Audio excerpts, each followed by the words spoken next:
For the lead up to our very special first ever Halloween edition of The Nerve, we are exploring issues of the paranormal and the unexplained. And I'm so happy that Sam Vaknin, one of your favorites and mine, has agreed to join us to talk about the very human impulse, no matter how educated one may be, no matter what a rationalist one may be, to search for greater meaning. Sam, as we know, is an author of multiple books. He is a professor at CIAPS, professor of psychology. We are so happy to welcome you back, Sam. How are you doing today? Thank you for having me. I'm okay. Thank you. You're coming to us from I'm in Paris, Paris. I understand. Yes, I'm in I love your Paris. very Parisian backdrop. I'm very jealous. How is it over there? Well, it's like intermittent reinforcement, hot and cold. Yeah, you're not missing much. It's the same we here on the East Coast are having the same. I'm so glad you were up for this discussion. I wasn't sure you would be because I would bet as a man of letters, you would consider yourself a rationalist. Yes. And I'm hoping that you can talk to us a little bit about, it's a large subject, but could you speak to us about, since the dawn of humanity, it seems we have searched for greater meaning, whether it's in the cosmos or invented gods of the Greeks and Romans. Can you sort of talk to us about the origins of this? Yes, I think the problem is that logic and rationality fail to provide meaning and hope. So when you're confronted, for example, with grief, when you're confronted with loneliness and isolation, existential, rationality is not going to help you much. Logic is going to lead you nowhere. You need other things. And these other things, regrettably, are irrational. And they are grouped under the label supernatural or paranormal or even religious. These are beliefs that are not grounded in either reality or in facts. These are counterfactual beliefs. But their strength is the narrative. They provide a narrative. Because they provide a narrative, they become organizing and explanatory principles. They allow us to make sense of life and reality, to imbue them with meaning, however artificial, and to provide some sense of direction, purpose. So we feel more at home in the universe with these kinds of explanations and stories and narratives, and we feel more at home. Logic and rationality are alienating. They render us strangers in reality. It's In what way? In what way do they render us strangers? they're neutral. They're neutral, they're objective. And the main lesson of rationality and logic is that the universe is essentially random and it does not care about us. There's no element of caring. It's inexorable. The universe is inexorable. It's a machine. And that makes us cogs and wheels in this machine.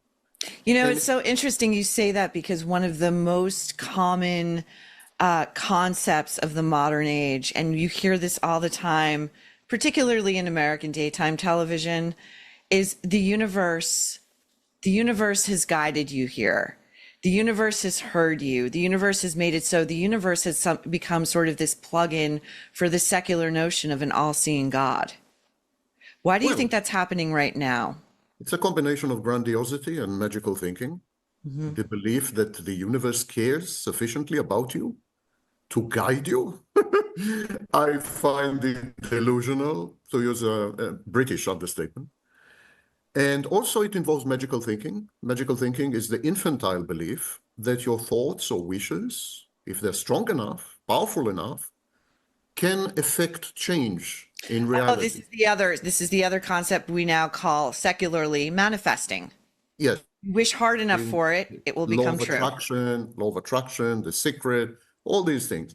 They imply that your internal reality has external outcomes, that by wishing or by thinking or by willing, you could affect change in reality. You could rearrange it to cater to your needs and promote your ambitions and so on and so forth. But with your kind permission, I would like to delve a bit deeper into the psychology of the paranormal. Oh, yes, please. If I would if you love wish. it. Okay. Sam, I would love nothing I more. thi- You're speaking my okay, well, language. Let's do it. I mean it. I'm not being facetious. Please go. first of all, historically, the distinction between normal and paranormal Mm-hmm. would have shocked men of science well into the 19th century. Okay. They didn't see any difference. They didn't see any difference or any distinction Between the between normal normal and the and paranormal. paranormal. Yeah. I mean, Newton was an astrologer and an alchemist, I did for not know example. that. I did not know that. Yeah, he spent most of his career as an alchemist and astrologer, actually. Physics Wow. was a byline, a hobby. Um, Wow. and and this is only one example. Well into the 19th century, there was a separation between science and all the rest. And both realms of existence were considered equally valid and equally important to the meaningful and full and rich life of an individual. Mm-hmm. Only with the rise of scientism, which is the religion of science, only with the rise of scientism did we come to disparage and kind of mock and ridicule the paranormal, the religious, the irrational, as if they have no role in human life or as if their only role is to corrupt the human mind. That is expressly untrue. Religion, parapsychology, the paranormal, the supernatural, spiritualism, I mean, the esoteric, all these are there because they're needed. And they're needed because they cater to specific psychological functions and needs.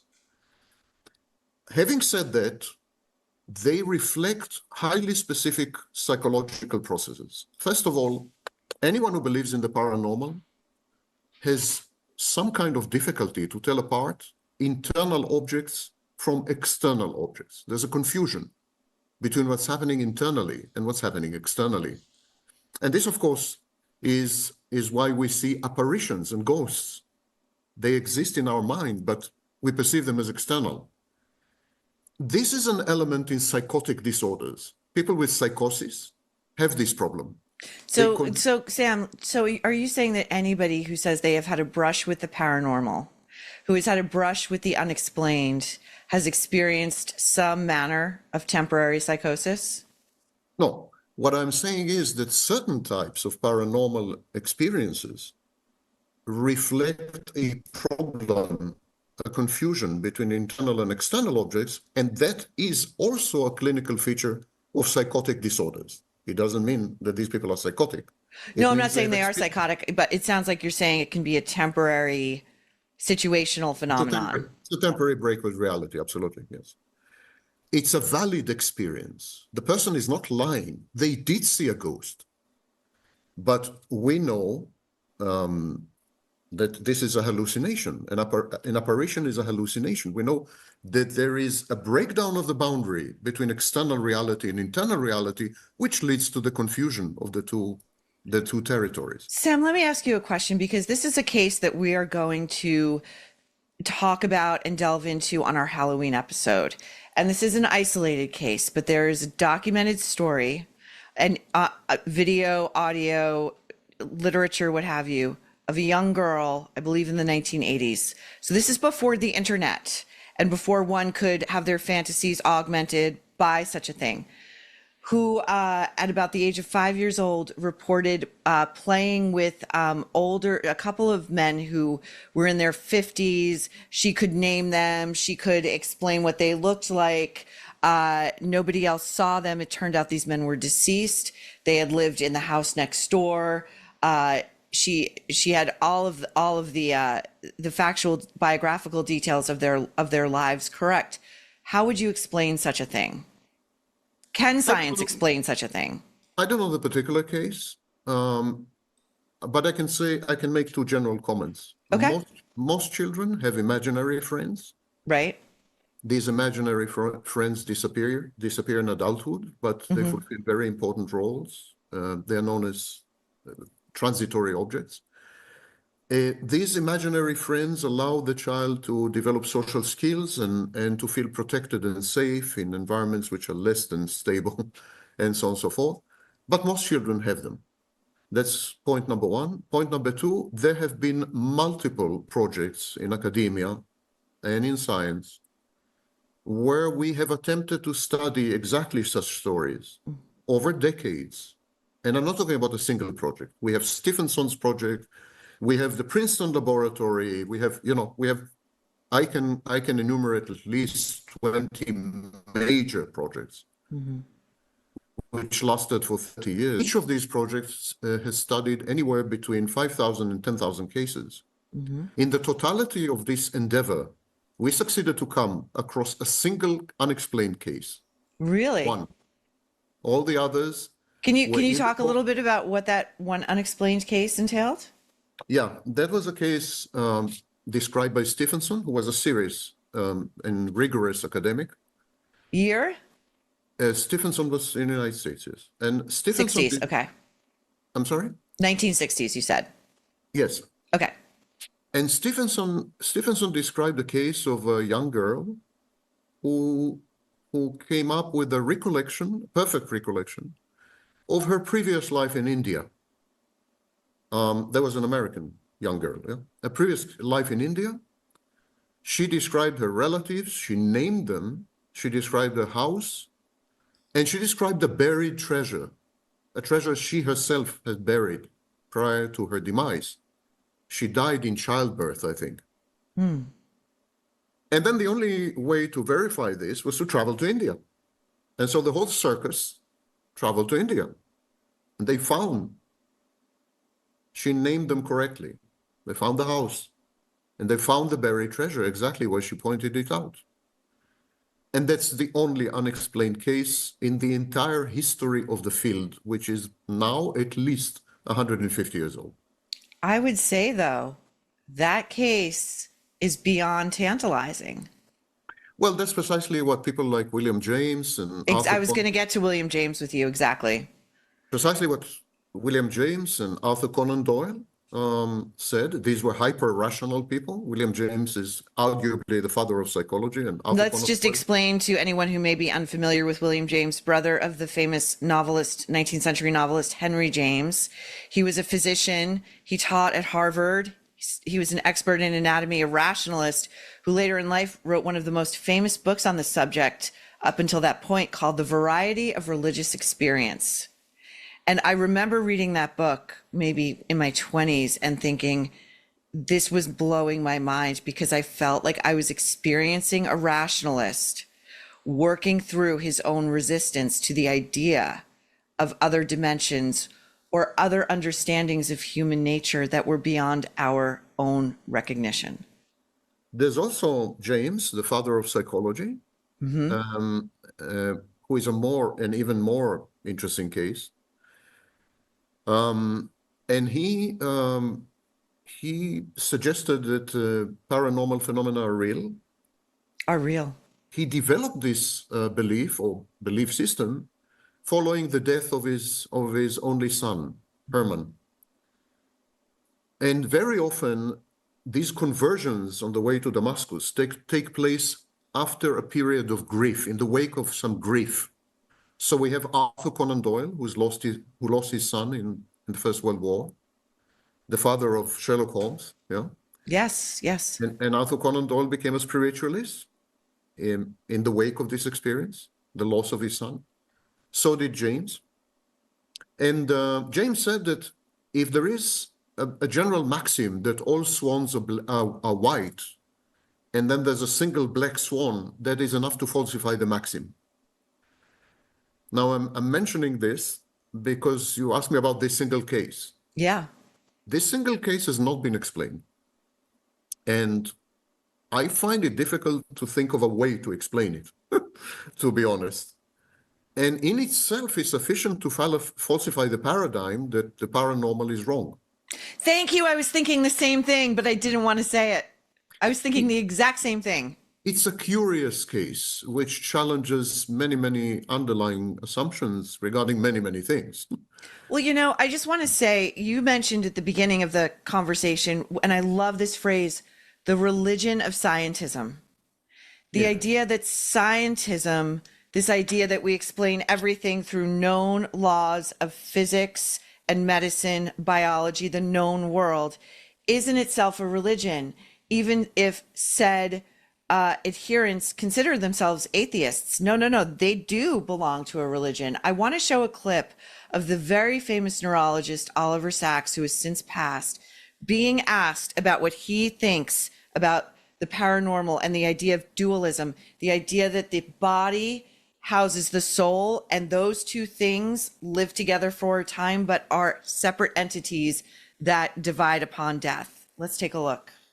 Do you find, I mean, is there a mind-body dichotomy, or are we just one set of physical organisms?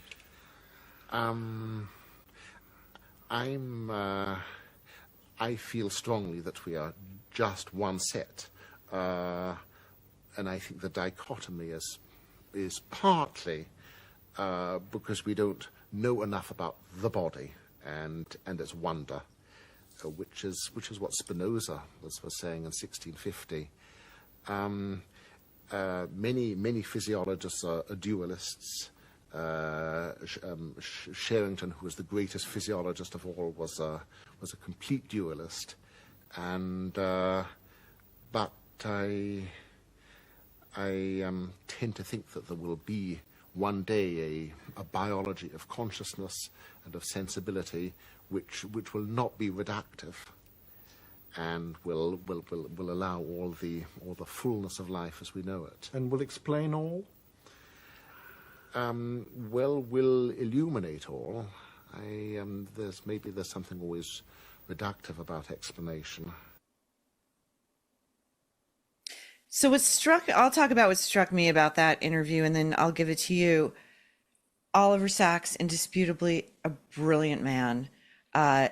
If you haven't seen Awakenings, that was his discovery and his research, is struggling to my mind. He is saying, I absolutely am not a dualist. I believe that there is one temporal existence and upon death we become nothing. But to me, and he references Spinoza, who thought differently as early as 1650. He seems to be struggling. And that to me humanizes him. That to me says, I may be a man of medicine, but I cannot in my delivery and my comportment say, I 100% believe this to be the case. What are your thoughts, Sam? Science is a method of inquiry. Science is not about finding answers. Science is about asking the right questions. All the answers of science are false and will always be false. That's why science constantly improves upon itself. That's why we no longer adhere to theories which were, the best of trade. Or best of trade, I love that. Or the state of the art in the 17th century or the 18th century. They're no longer valid, yet they were highly scientific at the time. The belief that science is about coming up with life and so on is a complete misunderstanding of science. The process of science is querying the universe in a way which would tantalizingly provide temporary answers which would then be disproved. This is not Sam Vaknin. This is Karl Popper, who came up with the idea of falsifiability. He said that scientific theories cannot be verified. They can only be falsified. He was right, of course. And so whatever it is that Newton has said is still valid, but there is a theory which is much more valid, which is Einstein's, which will be 100% falsified in 100 years' time. You think so? No doubt about this. Not the beginning of a doubt about this. It's already partially falsified by quantum Which mechanics. theory are you speaking of? Are you thinking of the theory of relativity? What are you thinking of? Yeah, his theories, all his theory. There's no scientific theory that survives the test of time. Science is a succession of falsehoods. not a succession of truth or facts. It's a common mistake. Laymen think this way. Laymen say, oh, science is going to give us the answer. No way. However, science can teach you what questions to ask and which questions are not legitimate. So science is about legitimizing discourse and delegitimizing other forms of discourse. Science is about language, not about reality. I love that you're saying this because I feel that we as lay people, no matter how much we read or how much we listen to minds such as yourself, the message we get from the scientific establishment and anybody who's had dealings with the medical establishment, 99% of the time you're going to be dealing with someone who says, I know best. This is factual. This is settled science. Settled science. Yeah. And we live in an age right now where questions are being asked and people who are asking questions are being told, you're an idiot. This is settled science. You say not so. Settled science is an oxymoron. There is no science that is ever settled. And the essence of science is to unsettle itself. The essence of the scientific method, scientific inquiry, and the scientific mind is to challenge, undermine, and falsify everything we think we know. This is not Wikipedia. This is not crowdsourcing. So, no, we are never going to end up with a stable article, as Wikipedians call it. We're never going to have a stable article. But I want to, with your permission, because I was beginning to explain the psychological underpinnings of the pursuit of the paranormal, but I want to kind of revert to something you have raised. Arthur C. Clarke, the famous author, science fiction. Yes. 2001. An inventor, by the way. I didn't know that. Yeah, he invented the satellite, among other things. Really? So Arthur C. Clarke said that a science which is sufficiently advanced would be indistinguishable from magic. And that is a very astute observation. It means that what we consider today to be the paranormal may well be 100 years' time. Maybe not all of it, but a sliver of it, a fraction of it, will, with absolute certainty, become science in due time. It is just that our science is imperfect and reflects our limitations right now. And to assume otherwise is hubris, it's grandiose. The paranormal is a set of experiences. And we are confusing the question of validity. While it is legitimate to challenge the objective external existence or external validity of these experiences. For example, it's legitimate to say ghosts don't exist. Experience of having seen a ghost. That is a valid, real life phenomenon. So the paranormal is real. The only question is, where is it taking place? Out there or in here? But it's absolutely real as this table or this laptop or whatever. You know, so there's this question of magic versus science. Yeah, no, I love your marrying of that. Yeah, go on. Maybe one more comment and then a suggestion. The next comment I want to make, and I'll try to be as brief and as colloquial as I can. The next comment I would like to make is that there are some questions, the answers to which we are never going to find, because in principle, these questions are unanswerable. And they're known in mathematics as undecidable propositions or undecidable theorems. Let me give you two examples of such questions and why it is a colossal waste of time to discuss them even. Does God exist? And the other question is, what is consciousness? These are the kind of questions that in principle cannot be answered. Therefore, any discussion of these questions is non-scientific. That means that science, the ability of science to generate temporary false answers, mind you, we call them asymptotic answers. The ability to generate these kind of answers is highly limited. There are things that science cannot query, cannot help us with. The meaning of life. Does God exist? What is consciousness? Is it real? You know, these are questions science can never in principle answer. So these are undecidable. I would like to inject an idea into the conversation. There is something called misattribution of arousal. Misattribution of arousal is a psychological phenomenon where something is happening in your body. For example, your blood pressure goes up, or your heartbeat accelerates, develop tachycardia, and so on. And then you are kind of asking yourself unconsciously, why is this happening to me? And you come up with an answer. And the answer is often wrong. We have conducted experiments with the classical guinea pigs of psychology, college students, and we induced in them a speedy heartbeat. We gave them illicit substances without their knowledge. Horrible things are happening. Exciting. Or horrible things are happening in psychology lab. Don't ask. And so they had like an increase in blood pressure and heartbeat and so on and so forth. And obviously they were not aware that they've consumed a substance which made this happen. So they came up with an explanation. When we asked them, why do you feel this way? They said, I think I'm falling in love. They were presented with photographs of appealing young women. They said, I think I'm falling in love. Or I'm finding her attractive, I'm aroused, and so on. Nothing to do with it. It's a misattribution of arousal. I think this is an excellent explanation for the paranormal, because we know that the paranormal observations and experiences are intimately linked to grief, loneliness, stress, tension, anxiety, a preceding traumatic event, abuse, and so on. In all these situations, suddenly people experience paranormal phenomena. Anything from telepathy to remote viewing to ghosts, I mean, you name it. They're all associated with kind of stress. Even when we study such phenomena in the laboratory, that's a stressful situation.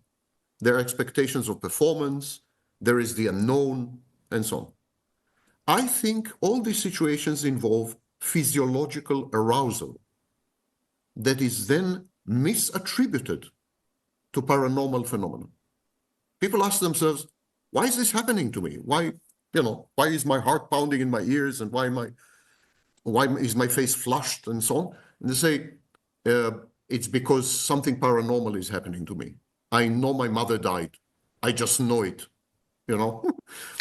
Okay. I've got a couple of questions for you with this new turn the conversation's taken, which I love. Misattribution of arousal, this experiment in which college students were given without their knowledge drugs which increase their blood pressure, heart rate, what have you.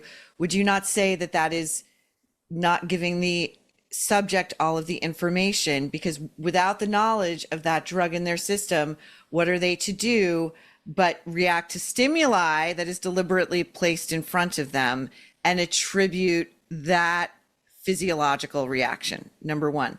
Number two, my question would be, is there an argument to be made that when a human being is in a state of crisis, perhaps the veil between our temporal world and what may be beyond our earthly knowledge somehow reveals itself? And thirdly, what do you make of, just curious as to your own suppositions, of those who would be in otherwise a state of rest? There are records of this all over the world, where an individual wakes up out of a dead sleep at the moment that a loved one has died. Could be thousands of miles away. You take it. I'll start with the third one. Coincidences happen, of course. Those would be a lot of coincidences, though. Not a lot, actually. You don't think so? If you look at the numbers, it's not a lot. But the recorded ones. We don't have millions of documented cases, or billions. Documented. That, I think, is the key word. I'm just going to push back a little bit. Even if we have missed a few, I don't think that's a widespread phenomenon. Okay. And it's definitely within the confines of statistical random probability. Definitely. Regarding the second question, I agree with you that the brain needs to be in an unusual state. So does Oliver Sacks, by the way. So does Christopher Hitchens. We'll get to him in 1 second. Yep. We all agree with you that the brain needs to be in an aroused state, in an unusual state, in order to experience paranormal phenomena. The difference between me and Hitchens and Sachs and others is that it is wrong to say, I think it is wrong to say that paranormal phenomena do not exist. They absolutely 100,000% exist. I have no doubt about this, because they're being reported by people. That makes them real. The only question then is, do they happen outside the body or do they happen inside the body? Are they brain artifacts or are they real objective things that are happening in reality? And there is a way to rephrase this. If we remove the observer, would we still have a ghost? That's the way to look at it. Someone who has seen a ghost, if we remove the observer, would we still have a ghost? We have a similar question in quantum mechanics. In quantum mechanics, we have a school, a dominant school of interpretation known as the Copenhagen interpretation. I'm a physicist, by the way. I have a PhD in physics. So the Copenhagen interpretation says that it is the observer that determines whether a certain particle comes into existence or not. And then the question becomes, if we were to remove the observer, would the particle ever come into existence? Is this a version of if a tree falls, Sam? The philosophical question? It's if a tree falls, or one And hand nobody's there to nothing, see it. Did it fall? Yeah. So, yeah, in a way, what is the role of the observer? Let's put it this way. I think what is good for the gander is good for the goose. What's good for quantum mechanics should be good for the paranormal, studies of the paranormal. The dependency on the observer. It's in science. It's already in science. We can't rebottle the genie. The genie is out. And now in physics, we're having debates which sound a lot like the debates spiritualist societies used to have in the 19th century. A lot. Metaphysical debates. And one of them is, what's the role of the observer? And so, for example, in the 19th century, there was a concept of ectoplasm, where the observer was able to manifest a deceased person, a ghost, a spirit, manifest the spirit, convert it into visible energy. And that was called ectoplasm. That's not much different to the basic interpretation of quantum mechanics, that the observer creates the world, in essence, creates elementary particles. I don't subscribe to the Copenhagen interpretation, let it be clear. I completely disagree with it. But it's the dominant school. That's the orthodoxy. It's the mainstream. So I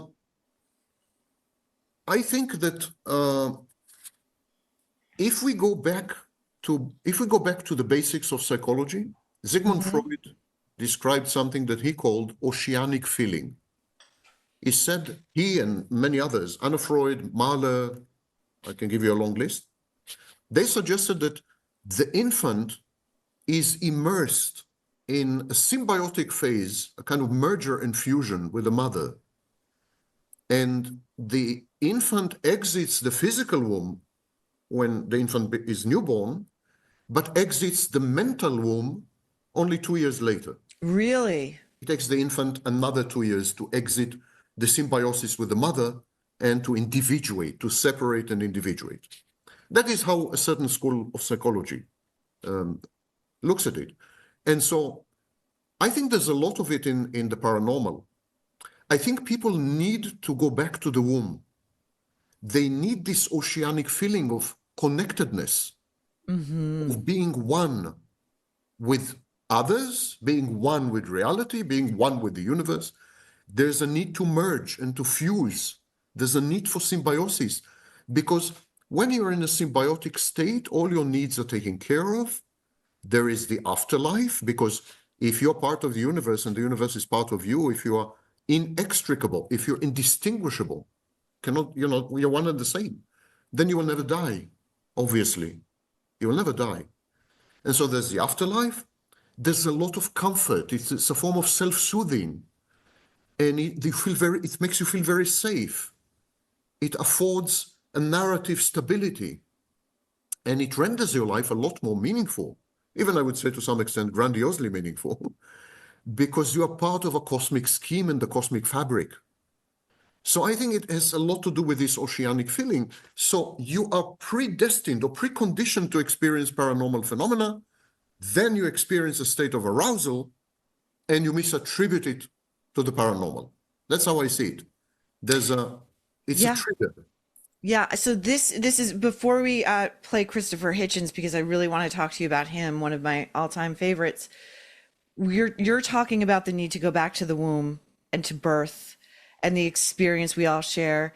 You know, in studying comparative religion, you know, all of the myths, all of the symbolism, it all lines up. And one of the theories regarding in Christianity and Judaism, the story of Noah's Ark, is that Noah's Ark is really, and similar myths in other religions, it's the collective unconscious of the trauma of being born. The Great Flood is the experience of being born, of exiting the birth canal in fluids and the afterbirth and all of that. What are your thoughts about that and how religion and either the paranormal or mysticism can converge or layer upon themselves? It was Carl Sagan who suggested that near-death experiences are actually a re-experiencing of birth. Really? Yeah, he said, you know, the light at the end of the tunnel is the light at the end of the birth canal. Just people re-experiencing the birth. I think there's another trauma in life, very early in life, which is substantially more traumatic than being born. Okay. And that is the trauma of realizing that you and mother are not one. The trauma of the breaking of the world, the huge schism, when suddenly you realize that you're not one with mother and the world, that there is something out there which is not you, that you are separate from the world, that there's a boundary between you and the world, and that you're pretty helpless to do anything about it or about the world. The minute, as a newborn, as an infant, the minute you see yourself in your mother's gaze, that very minute you realize your separateness and externality, because her gaze is the outside world. You see yourself in it. Again, there was a guy called Lacan, a psychoanalyst. Mm-hmm. Yeah. By the way, we are identical twins. Like he's my, we are like absolutely, you know. Anyhow, Lacan suggested what he called the mirror phase in human development. He said when the infant sees himself in the mirror or herself in the mirror, that's a major break, a major schism. I agree. Only I think it's not the mirror, not physical mirror, because in his work it's physical mirror. But we know that it would happen even in the absence of physical mirrors. I don't think it has anything to do with physical mirror. I think the first mirror is the mother. That's the first mirror. Mother, when I say mother, a caregiver, a maternal figure. Could be the father if the mother is not there. Yeah. So the person who is providing the gaze. And I think what happens at that moment, we divorce the world. The trauma is immense because then you experience a solipsistic, existential, all-consuming solitude, which cannot be remediated and cannot be soothed and comforted, and which is life-threatening. It's dramatically ominous.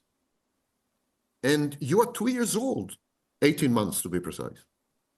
Like, what can you do about it? Not much. So what do? You develop superstition. You develop an alternative world. You develop paranormal beliefs. Fantasy, paracosm, imaginary friends.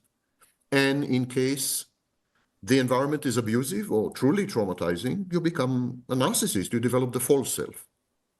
At any rate, you develop some kind of fantastic narrative that allows you the escape from reality, because reality has instantaneously become threatening through the mother's gaze. And the information conveyed that you're all on your own. That's it. You're alone, all alone. And so I think we want to go back there. We want to go to the pre-traumatic phase. When we were one with mother and one with the world, it felt so safe. Mother It felt Earth. so good. Sorry? Mother Earth. We talk about Yes, Mother Mother Earth. Earth. There are many maternal metaphors, absolutely. And of course, paternal metaphors. I mean, that would be God or whatever. We want to go, Sure. we want to infantilize. We want to regress. We want back to the womb. And of course, the Latin word for womb is the matrix. I did not know that. Yeah. So we want to go to the matrix. And one way of reverting to the matrix is denying everything adult. And whatever else you have to say about science, and I agree with many of the criticisms. Definitely, I'm a harsh critic of scientism. But whatever else you say about science, it's definitely an adult pursuit because science rejects illusions, delusions, insists on randomness, on objectivity, on neutrality. You need to be a very strong person to never ever consider the possibility of a God. I'm proud to say I have never ever considered it. I Really? haven't felt the need for it. I haven't felt the need for it ever. Did And you I've grow gone up with any form of religion as a child? Or were your parents atheists? yeah, my parents were, well, they were on the verge of atheism, but they were kind of observant.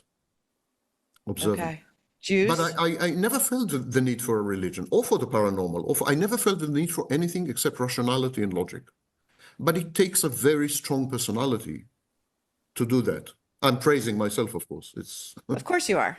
yeah, Of course you are. normally. So to that point, I want to look at two clips of Christopher Hitchens. The first is he was dying famously of cancer, and he made it a point to give many interviews and write extensively about the experience of living while dying, as we all are. But Christopher knew his time was closer than most of us do. And one of the philosophical arguments he continued to make was that he was dying as he lived as an atheist, and that he considered it the province. Now, this is Hitchens himself, the province of a kind of a coward who would suddenly find God or find religion upon the diagnosis of a terminal illness. Let's look at this interview with NPR from 8 years ago, part one. I'm here as a product of process of evolution, which doesn't make very many exceptions, and which rates life relatively cheaply. I mean, most human beings who've ever been born would have been dead long before they reached my age. And I would think in most of the rest of the world that, well, I know it's still true. So to have been relatively healthy till 62 is to have been dealt a pretty good hand by the cosmos, which doesn't know I'm here and won't notice when I'm gone. So that seemed the only properly stoic attitude to take. Now he says, as you said at the earlier part of the conversation, talking about the universe and our conversation about this current vogue of the universe has brought you to this place you have manifested. Christopher Hitchens plainly says, the universe doesn't know I'm here. And extrapolating, even if it did, it would not care. And here next he goes into his, and I thought this was really smart, you know, on the face of it, you might say this is a harsh reaction. This is anger, misdirected anger at his own terminal diagnosis, directed towards those who say they are praying for him. And he says, I want to understand exactly why you are praying for me and what is the point. If you are praying for my illness to somehow heal itself, that is a wonderful wish. It's lovely. It's irrational, but that I can accept. If you are praying for another outcome, and he's going to outline it here, I reject it, and I kind of love it. Here we go. Or a wish that I reconcile myself with the supernatural or the divine, which is a large part of it. I mean, I wrote back to some of the people, some of them in holy orders or running religious organizations. I said, when you say you're praying for me, do you mind if I ask what for?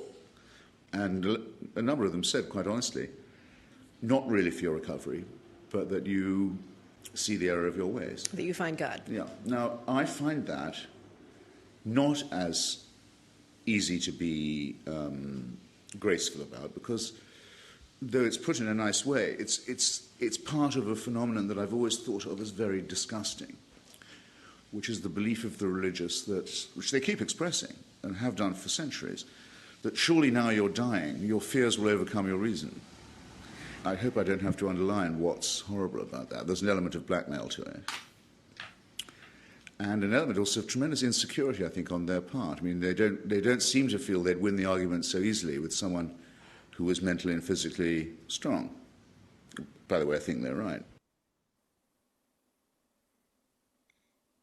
What's your reaction to that, Sam? I don't berate people who are weak. I regard religion as a form of mental illness, but a mental illness that is adopted by people who as a last resort because they're weak. I don't think they're cowards. I don't regard what they're doing as coercive. I'm not angry at them. I understand that we are not all blessed with the kind of fortitude and resilience that allows us to not need anything except reality. And so he's an angry person. I highly respect him, of course, but he's an angry person. He's also a bit of an activist, or was a bit of an activist. Atheism, especially the strong form of atheism, is a religion. Agreed. Because it makes a claim based on belief or on faith. Agreed. While I'm, for example, not an atheist at all. I'm an agnostic. Which is a I major. love that. Yeah. The agnostic says, I don't know, the question can never be answered. It's undecidable. There's a Linking humility to that. Exactly. I want to say that being a rational person or adhering to rationality implies modesty or humility. Not my strong suits, mind you. But We would never know. but when it comes to the intellect, I am humble. Intellectually, I am humble. I'm a very vain and narcissistic person, obviously, but otherwise, when it comes to the intellect, I am humble in the face of the universe, in the face of reality. I accept that the universe is indifferent, inexorable, random, uninterested in me. I don't apply to myself any privilege or special status. I don't think I can interact with the universe in any meaningful way whatsoever. I can query the universe, nor do I think that I will ever be able to obtain the correct answer, as opposed to vainglorious, hubristic scientists who are bad scientists. If you're vainglorious, if you have hubris, if you make absolute claims about your discoveries and about science, you're a seriously bad scientist. Science is a philosophy. It's a way of life. It's not a practice. And one of the major problems with scientists is that they conflate and confuse science with technology. Mm-hmm. Technology does provide answers. And these answers are always true. How do I know? The technology works. But science never provides true answers. And science and technology are not the same things. You can convert science to technology, and is often done, but they're not the same thing. They're not commensurate. They're not coextant. You could practice science that can never ever be converted to technology. And you could come up with technological inventions even if you're a college dropout and you've never studied science. These are not the same things. And yet scientists conflate them, confuse them and say, you see, science works. No, science always fails. Technology works. And they're not the same thing. Therefore, to settle the question of the alleged paranormal phenomena, their objectivity, for example, their existence in reality, is not something that science can declare on. It's not something that science can answer right now. We need to be humble in the face of the diversity of reality. We need to really be humble. That is not to say that telepathy exists, or clairvoyance, or or ghosts exist. That's not what I'm saying. But what I am saying is people have been reporting these phenomena. We need to study them. They are as real as any smartphone, more real even. They preceded the smartphone, you know. And that's where science, the hubris of science and scientism, in my view, retard the scientific endeavor, because they say, no, we don't need to study this phenomenon. They are the equivalent of declaring that the moon is made of green cheese. No, they are not the equivalent of such a statement. They're not. Because to say that the moon is made of green cheese is a counterfactual statement that is not based on a single experience. No one has visited the moon and came back with green cheese. Unfortunately, I like it. But to say that you have seen a ghost is a qualitatively different kind of statement. Assuming, of course, that you're not a fraudster and you're not, you know, Right. that you are. So it's a qualitatively different statement because it does report something about reality. It could be a single individual's reality. It could reflect a brain abnormality, misattributed arousal. I don't know. I don't know what it could reflect because no one is studying it. And no one is studying it because it's taboo. Princeton closed down its laboratory in 2007. Really? Yeah, in 2007. And that's it. There is no other, to the best of my knowledge, there is no other serious academic institution of higher education that is studying these millions of reports by people in all cultures, in all periods, in all societies, in all continents, of essentially identical phenomena.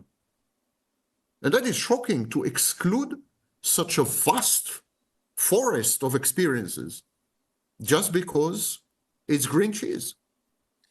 Or because, again, there is a lack of humility. There's an intellectual snobbery there. What we're talking about is something that has been part of the human experience since humans were able to document human experience. And to excise that as a valid, inexplicable part simply because we cannot answer the question, to me, makes it one of the most tantalizing questions there is. That is a field of study I think any academic could chew on for the rest of their living days. Yes, and the irony is, I do think we can provide a temporary answer. I don't think I proposed a few answers in this podcast. They may be the wrong answers, they probably are. But I did attempt at least to provide answers, you know, arousal, misattributed arousal, these need to be studied. If I suggest a hypothesis that it's misattributed arousal, we need to check that. We can put people in laboratory conditions, people who claim, for example, to be able to talk to ghosts, mediums. We can put people who claim to have experienced telepathy or able to turn on and off telepathy at will. There are such people, and so on. And we can then test their physiology for signs of arousal. Again, with the best of our knowledge thus far and the best of our technology thus far. Yes, and we do have technology. For example, fMRI, functional magnetic resonance imaging, should demonstrate if there is unusual activity in the brain. But that will only prove, as far as we are able to right now, that there is unusual activity in the brain. We know about as much about the human brain as we do about the vastness of the ocean and what goes on beneath. Well, we did this with meditation. By now, yes, that's true. That's true. By now, it's well established, and it's part of mainstream to say that meditation induces changes in brain activity and in the long term, even brain structures, pathways, and so on. So we've done that with meditation. And there was a long period where even this has been resisted. People were saying meditation, that's con artistry. We should that's New Age BS, New Age BS, and we should never study this, a waste of time, resources, and so on. And by the way, a thousands-of-year-old practice. Yes, and now we are discovering, and that's established, that's mainstream. We teach it in university. Yes. Now we know that definitely we can use meditation to alter specific activities in the brain and so on and so forth, even physiological responses such as heartbeat and reduced blood pressure and so on and so forth. So we know that meditation can be beneficial, and we've missed out on it for like 60 years. because we absolutely refuse to study the phenomenon because it came from the East. And yogis don't look like academics, most yogis don't look like academics, and they sit very strangely and they contort. That's To Westerners, yes, Yes. yes. So,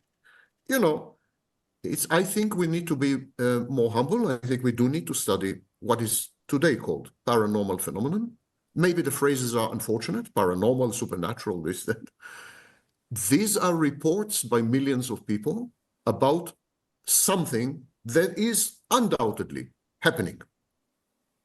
Same applies to UFOs. There are reports by hundreds of thousands of people about something that may be happening.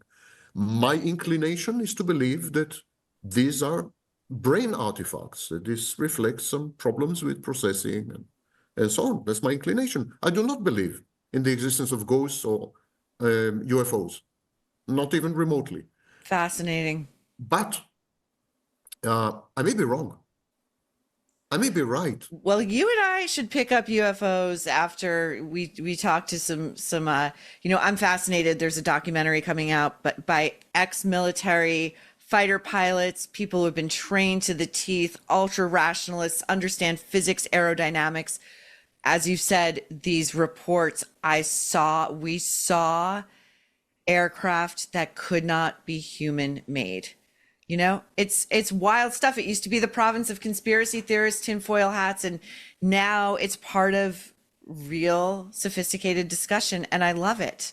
It just makes life more interesting. Needs to be studied. We should never, ever exclude anything human from study.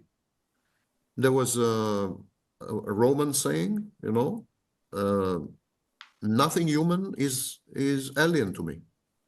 We should expand science to include everything humans report, everything humans observe, everything humans can measure, everything they cannot measure. We should expand science this way because only then we will become cognizant of the boundaries and limitations of science. As long as we pretend that science has all the answers for everything and that when science does not have an answer, there is no question, then of course we will have failed. Science, through the pursuit and through the study of other realms and other, territories, science may come to realize its own limitations and boundaries and thereby rendered much more efficacious. But right now scientists say, if we cannot answer this, then the question itself is not legitimate. Mm-hmm. And that is a misinterpretation of the scientific spirit. And I think anti-intellectual. When people first came up with quantum mechanics, Bohr, Born, all these scientists, Einstein rejected quantum mechanics. Although he was the philosophical and mathematical and physical father of quantum mechanics, he disowned his intellectual progeny. He rejected quantum mechanics. And he said, I can't believe this is true. I can't believe this is true because God wouldn't be playing dice. And he rejected quantum mechanics and he excluded it from his studies. Consequently, Einstein spent the last 40 years of his life pursuing nonsensical theories that led nowhere. Wow. And he wasted the greatest genius that has ever walked the earth. He wasted his brain. He wasted his mind because he would not countenance another theory which to him appeared to be a kind of paranormal or supernatural theory because it implied action at a distance. It implied all kinds of things which he absolutely considered non-scientific. So Einstein said, if they come up with these ideas and these ideas are non-scientific, the ideas are not legitimate and the very query and quest are not legitimate and I'm not going to participate. What did he do except ruin himself as a scientist? Today we know that quantum mechanics is by far the most precise scientific theory to have ever walked the earth. We have no idea what it means or what it says. None. But it works. And so there are many debates and so on, and they're highly metaphysical debates. But it's a theory that works. Well, And I can think of no better object lesson and sort of place to leave it as that, because that really, I think, is the heart of the conversation we have been having. We don't know how it works, but it works. And we don't know how some of these phenomena can possibly be explained, but they're there. And so we need to inquire within. let me finish with a sentence. Yes, please. The worst way to tackle or consider a problem is to deny that it exists. That's the least efficacious way of dealing with it. And that's precisely what we're doing today with the paranormal. Say, we deny that it exists. But it exists. Of course it exists. Not in the real objective sense, but in people's experiences. Thank you, Sam. And you. I don't know if they celebrate Halloween over in France, but happy Halloween do. They and do. happy All Souls Day. See, it transcends cultures. It's Yes, human. it It's does. human. It does. Thank you, Sam, and we will see you soon back on the Nerve. Thank you Enjoy for having me. Paris. Take care.